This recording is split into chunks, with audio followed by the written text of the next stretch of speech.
है सर। सो आप अपने बारे में कुछ बताइए, आपने पहले बार बिटकॉइन या क्रिप्टो कब खरीदी और कौन से एक्सचेंज से खरीदी और इस फील्ड के अंदर कब से? एक्सचेंज जो मैंने पहली यूज़ करी थी वो मैंने ज़ेप्पे करी थी, Zebpay and Unocoin back in 2013 and since 2011 I have been following bitcoin and मतलब आप तो काफ़ी ज़्यादा अर्ली इन्वेस्टर हो गए मैं कह सकता हूँ कि यहाँ, क्योंकि हमारा तो जैसे 2017 भी होता है तो वो भी लगता है कि एक प्रीवियस साइकिल है और फिर आता है 2020-21 वाले लोग। हाँ, like in 2010-2011 I was reading about Bitcoin from all the places, but at that time regulations were not that good.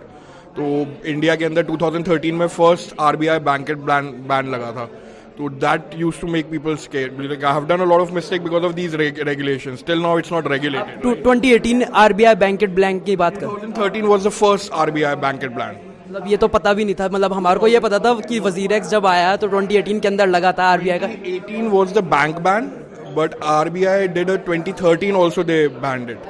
So if you'll Google it, you'll find that ban. That was the first time RBI had banned Bitcoin.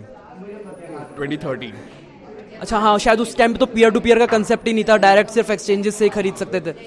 And exchanges भी like WazirX, it revolutionized the whole exchange. Peer to peer का system. Peer to peer was one of the very innovative solution which WazirX got at that time when banks were banned. In 2018 banks were banned in facilitating any trade related to crypto.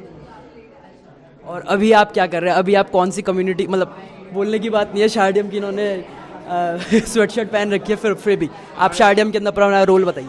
I am one of the early contributors of Shardium. I have been following Nishal for a very long time. I have I am a active user of WazirX, and through that I got in touch with Nishal.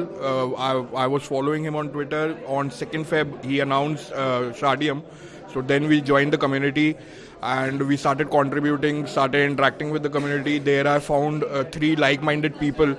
And all 4 of us, we decided to make a product which is community centric. So we are born from Shardium community and now we are building on Shardium Chain Hash, the first DEX aggregator. तो sir इसके अलावा एक fun सवाल, क्या आपके according इस cycle का bottom बन गया है कि नहीं बिटकॉइन का? अब बुल रन स्टार्ट हो गया है. तो आपके अकॉर्डिंग बॉटम बन चुका है? बॉटम लास्ट ईयर जा चुका है. लास्ट ईयर जो 15,500. अगर if we see the pattern 2009 के अंदर बिटकॉइन आया था, 4 साल के बाद हाविंग होती है, after having next year all time high जाता है.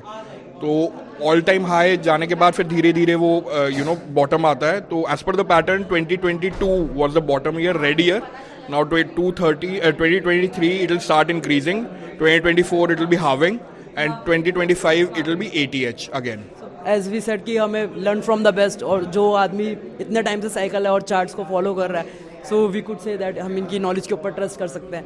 और बाकी यही है कि स्कैम वीक तो कभी भी आ सकती है, स्कैम वीक तो कभी भी आ सकती है. स्कैम भी आ सकता है. जैसे जेनेसिस हैज डिक्लेयर्ड बैंक्रप्सी.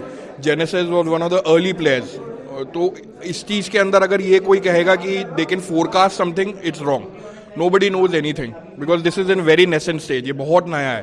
बाकी चार्ट्स और टेक्निकल्स के अकॉर्डिंग भी जितने ज़्यादा वो मूविंग एवरेज के ऊपर रहेगा उतनी कंफर्मेशन मिल जाएगी, और फेब के फर्स्ट सेकंड वीक तक तो और भी ज़्यादा बुलिशनेस, अगर चीज़ें स्टेबल रहती है तो. अगर चीज़ें स्टेबल रहती है, देखो you can just it's not predictable, it's very uncertain. तो अगर कोई बोलेगा कि नहीं मुझे ये सब कुछ पता है तो वो गलत है. और ये सब कुछ भी हम लोगों ने इतना देखा है, तो वो पैटर्न बन चुका है कि 3 बुल रन आ चुके हैं, अब चौथा आने वाला है. तो ये I am talking about the pattern. Exactly हम तो सिर्फ डेटास और चार्ट्स के ऊपर ही जा. एग्जैक्टली. ठीक है sir, thank you so much, आपने अपना टाइम दिया.